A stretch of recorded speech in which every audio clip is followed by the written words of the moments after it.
back, everybody. I'm so glad you could join me for part 3, the final chapter of my Haunted Perfume series. And this one is the Haunted Town. The deputy and the social worker had checked around the front of the church and on both sides of it. There was a large, tall, wrought iron fence impeding any way for them to get to the back of the church without going through the inside.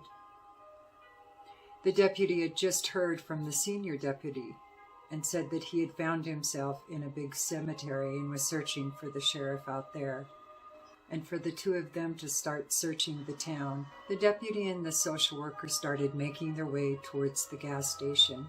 She turned around and said, "You wait here by the pump. Don't move. I'm going to go check it out. I'll be back in a minute. Understand?" She said it directly and with her mom voice, even though she wasn't a mother. And he understood and said, "All right, I'll wait here. You're the one with the gun." In order to enter the only enclosed part of the station, the office, she had to go through the one-bay garage. As she entered it, she couldn't help but get overwhelmed by a smell of gasoline that was still heavy in the air. But instantly it reminded her of this very niche perfume that her brother adored, and he had tested on her when they were at their parents' house for a Sunday get-together. The fragrance was by 109 Perfumes, and it was called Skull Gang. Her brother was a true fraghead. He loved very niche perfumes. The more unique and different, the better. And it was gasoline and leather and patchouli and lavender and geranium. And there might have been a little cinnamon in there that she never detected. But when he first sprayed that and tested it on her, she was, whoa, it smells like a garage because of that heavy gasoline petrol smell. But the lavender and the patchouli and the leather really make it more interesting than that, because it begins to make it more earthy, she thought. And she thought, yeah, that gasoline smell just isn't nearly as pungent after about 30 minutes once it mixes with the patchouli and the lavender and the leather. It's almost like smelling an old set of very well-used leather gloves that you find in a garage. And she began to really enjoy that perfume. The performance on it was pretty good, and it could be quite beastly because of that gasoline note. So she only did one spray once she snagged her brother's little sample bottle. And she wears it just for herself because it's a very specific perfume for a woman to wear, she thought. It was much more geared towards men because of the whole stereotype of men in garages. The gasoline really lightens up, and that lavender and patchouli gets into the mix as well. It is a beautiful perfume that she finds to be very unisex, except for that top. That top's pretty masculine, she thought. In the very center of the room was a Mustang that was elevated about 6 feet off the ground. She kind of scanned her flashlight around it. All the windows were up, the doors were closed. It looked to be in fairly good condition, in maybe 67, 68. She makes her way towards the door that leads into the small office. The only window in the office actually looks into the garage itself, not to the outside world. So when she walks in, she really needs her flashlight, but it illuminates the small space very well. There's a file cabinet and a small refrigerator that hasn't worked in a long time, and a desk, a wooden desk, with one of those office rolling chairs with a big tear in the seat. She looks in one of the drawers, and inside of it is a lone can of Axe body spray. She shakes it. It seems to have a little bit left in it, and she's like, "No, thank you." Puts it in the drawer and shuts it. The only thing on the desk was an old dial telephone, a Rolodex, an ashtray with a pipe, a wooden pipe in it, that was fully packed with what looked like fresh tobacco. The deputy loves the smell of a good pipe tobacco, So she picked it up and brought it to her nose and realized it was a very nutty smelling tobacco, like hazelnut. Draped across the back of the rolling office chair was someone's long forgotten leather jacket. It looked to be a bomber jacket of some kind, brown, and it still had that great fragrance of leather. Between that hazelnut smell of the pipe tobacco and the leather from the coat, she couldn't help but think of another perfume. She thought, what is going on? I don't get distracted like this. I always put duty before frivolity or hobbies. And my perfume hobby is just that. It's a hobby. This is my job. This is my duty. This is my calling. I need to get my head back in the game. But as she took another whiff in, she couldn't help herself. And she thought of the perfume by Lorga Parfums called Queer Affine. This is a perfume she had just recently sampled and had truly fallen in love with. It was beautiful, hazelnut, pipe tobacco, and leather, a little bit of citrus, and even some milky notes. And the milky notes just add this smoothness to it, not quite to the degree of creamy, but definitely smooth to that nutty pipe tobacco and leather accord going on. It was very unisex, as she recalled, and the prices were really good as well. It lasted on her easily 7-8 hours, and it projected pretty well, a good arm's length for an hour or two before it came in closer to the body. It was one that she thought was more on the formal side, but you could be playful when you wore it. It's earthy, a little gourmand, and just lovely. She knew she had to get a full bottle once her little tester ran out. She looks in the tiny closet that's in the corner of the small office. Nothing but an old windbreaker and an old pair of boots, work boots, sitting in the bottom of it. She closes the door and turns to go and leave the office, when suddenly the Mustang's car horn blares loudly and about scares her into a heart attack. The one thing about this deputy is she has a defense mechanism. When she's scared, she instantly gets angry for more than one reason, since she does not like to feel weak and vulnerable.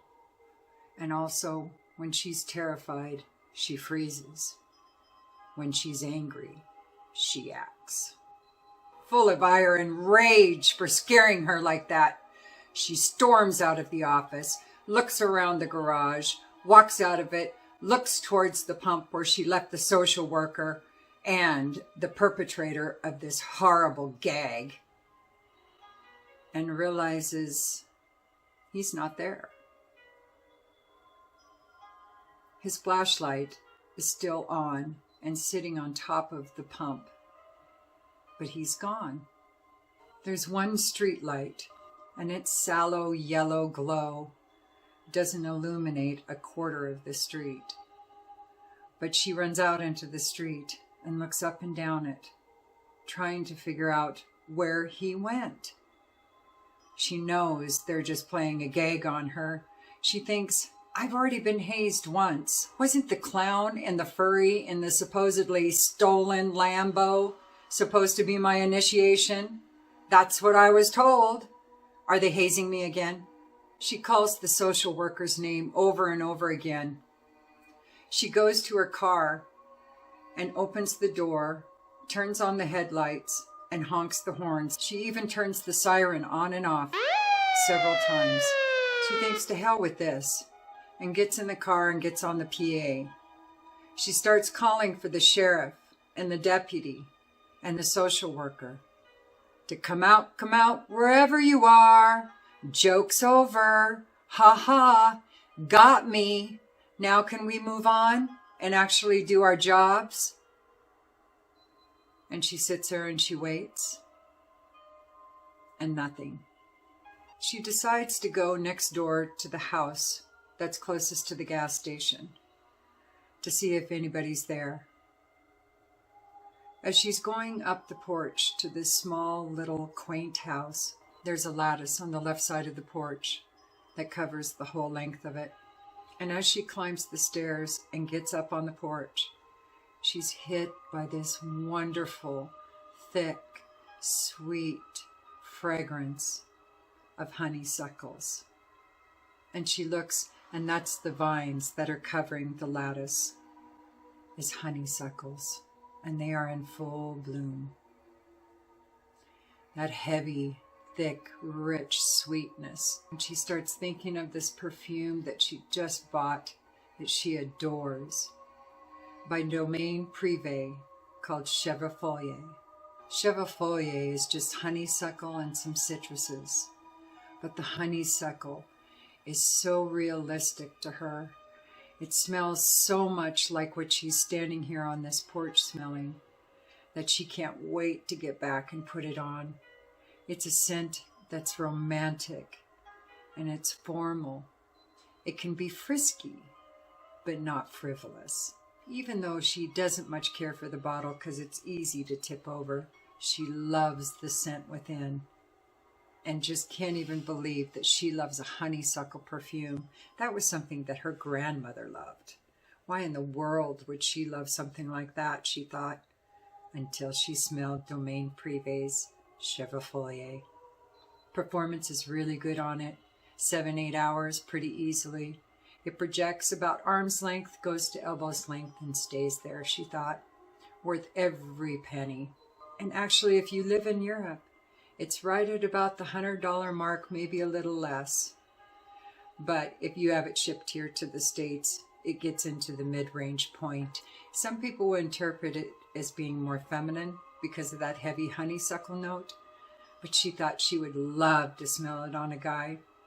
She didn't have one that she could really spray it on and test it, other than her brother, and she wasn't about to go there because it was a bit on the sexy side. The house pretty much just had a living room, a kitchen, a bathroom, and a bedroom. So when she walked in, it wasn't hard to figure out there was nobody there. She still went from room to room and looked in every corner and every closet and every cupboard, and nothing. She had sporadically been trying on her radio to reach the other people, but she had been unsuccessful. The last room she went into was the kitchen. The kitchen was spotless. There was nothing on the tiny 2-chair linoleum dining room table. There was nothing on the counters either, except for 2 metal tins that had pictures of plants painted on them. She grabbed the largest one and opened the lid. Inside was some loose leaf tea. She took a deep breath in, and she realized the tea was blackberry tea, which is one of her favorites. Smelling the wooden cupboard that she was leaning against and the loose leaf tea made her think of another perfume, an expensive one that she really wants to buy a full bottle of, but on a deputy salary, probably not going to happen. And that perfume is by Floraiku, and it's 1 umbrella for 2. It's just black currant and tea and cedar. And it's just beautiful. It's very moist smelling, very fresh, has all that berry note to it, and like it's being drunk out of a wooden cup. It's just gorgeous. She loves it, even though it is too expensive. The bottle is gorgeous too, and it lasts so well for her. 2 sprays is easily 8 hours, even though it's kind of a freshy type perfume. It performs really well. It projects well too, especially that first 2 hours. So she did splurge and buy a very expensive travel spray of 1 umbrella for 2. It's very unisex. It's perfect for spring and summer, but she thought it might be good to try in the winter as well. The deputy leaves the house and crosses the street to the small store. She walks in and there's 5 aisles, not very big, that leads to the back of the store. As she's walking down the aisle, she passes what used to be the frozen food section, which now just looks like some mad scientist's horticulture experiment gone horribly, horribly wrong. It leads her to the back of the store where there's a small 6-table restaurant and a 10-barstool bar in combination. The place is spotless, just like the house across the street. But on the bar, on this long wooden, very well-weathered bar, there's a lone glass, a clear glass, with some amber fluid in it. And it's sitting next to an unlabeled bottle full of what looks to be the same amber fluid. She walks up to the bar, flashes her light behind the bar to make sure nothing's back there or no one, and takes a whiff of the contents in this glass and realizes it's whiskey. The smell of that old wooden bar and the whiskey fumes that are emanating from the now uncorked bottle remind her of another perfume by Nasomatto called Beronda. It's just whiskey and wood and ambred and ambroxan and rose and a little bit of musk. But she never really detected the musk. She's had that perfume for a long time. It's just one she forgets to reach for. But it's lovely. It's boozy, it's woody, it's unisex, it's mid-range in price, and it performs really well. She knows she's got to wear that beauty again very soon. She shakes her head. There I go again. Perfumes, perfumes, perfumes! She goes out of the store in a hurry and goes straight to her car. She thinks to hell with this shit. She's getting on the radio calling for backup. She doesn't know where anybody is, what's going on, and she needs to get some help here fast. She gets into her car and she starts to use the car radio, but nothing but static. She gets out of the car with the purpose to go to the other car and try their radio. When she looks on the other side of the pale yellow light illuminating from the street lamp, she sees a woman on the other side coming her way, slowly but with purpose. She has long white hair and she's wearing a long, grayish, tattered dress. As she starts to come closer to the deputy and get further into the street light, that's when the deputy unholsters her firearm and points it at the woman. "Stop," she says. "Soween, Sheriff's Department." As she comes closer to the deputy realizes she's not walking. She's floating. Now the deputy's heart really starts to race, but she keeps her shit together. She says, "Who are you?" "I was a muse for perfumers all over the world. I helped inspire some of the greatest perfumes in history. So then I heard this calling from a perfumer that was desperate for inspiration. I quietly gave them little ideas in the back of their head. But instead, they created a toxic fluid that turned me into a snip witch." The deputy says, "Well, what was the fluid?" "Axe body spray!" She turns all green and her flesh starts flaking off.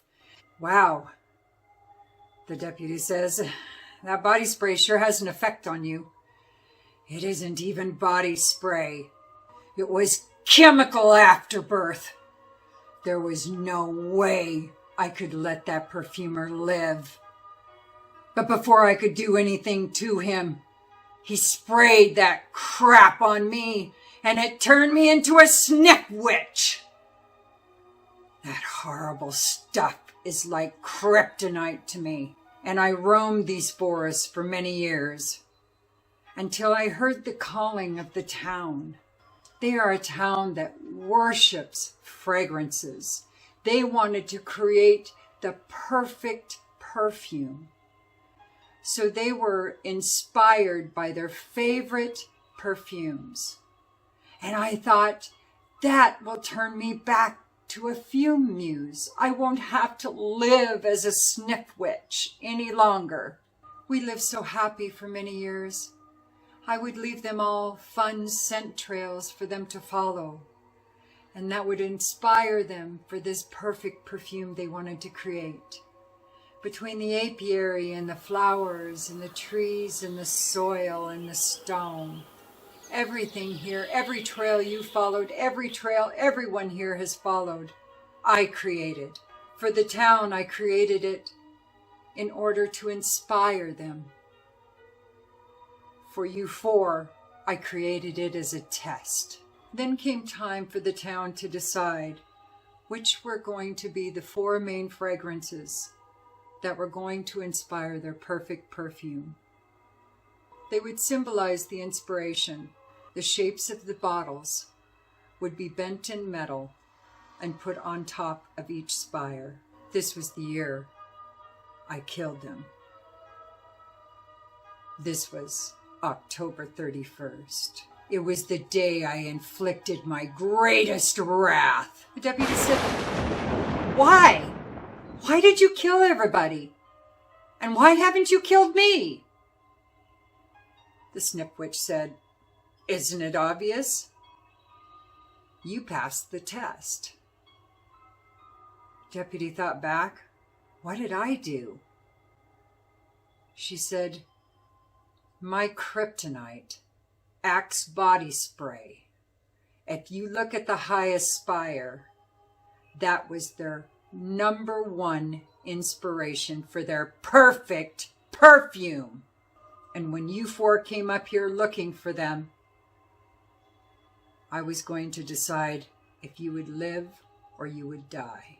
When you came across that can of Axe body spray in the garage office, you rejected it. But the other 3, I planted one in each of their path, and they each pulled it out and sprayed themselves. They had to die. They worshipped that perfume. They even had a can of Axe body spray on their altar. So I had to use my powers and blow a hole through the roof and destroy that can and that altar." She said, "What will it take to get you to turn back to a fume muse?" The sniff witch looks down, looks defeated. She says, "I just want to inspire somebody to create a great perfume again." The deputy thinks to herself, I might have just the person. He loathes Axe body spray. He says it's death in a can. She turns the key to start the engine and looks where the headlights end and sees coming out of the double doors of the church the pale, bloody, damaged corpses of the senior deputy, the social worker, and the sheriff. This is the senior deputy's car, and his bag is sitting in between the sniff witch and the deputy. As she begins to put it in reverse, her heart aches as she sees them walking towards her. She wishes she could have saved them, but she was too late. But she can save them now. She quickly reaches into the senior deputy's bag, grabs a can of Axe body spray that he always has in there, and sprays the sniff witch from head to toe. She's screaming and writhing in pain, and her flesh is melting off her body, melting and melting. And the deputy looks over, and there's nothing left but a pile of goo on the front seat of the car. Her 3 dead friends look at her, give a small wave, turn around, and walk back up the stairs of the church through the double doors, never to be seen again. As the deputy is driving out of town alone, she thinks to herself, "Fuck that Lizzie Borden bitch. It only took one whack of my axe to kill.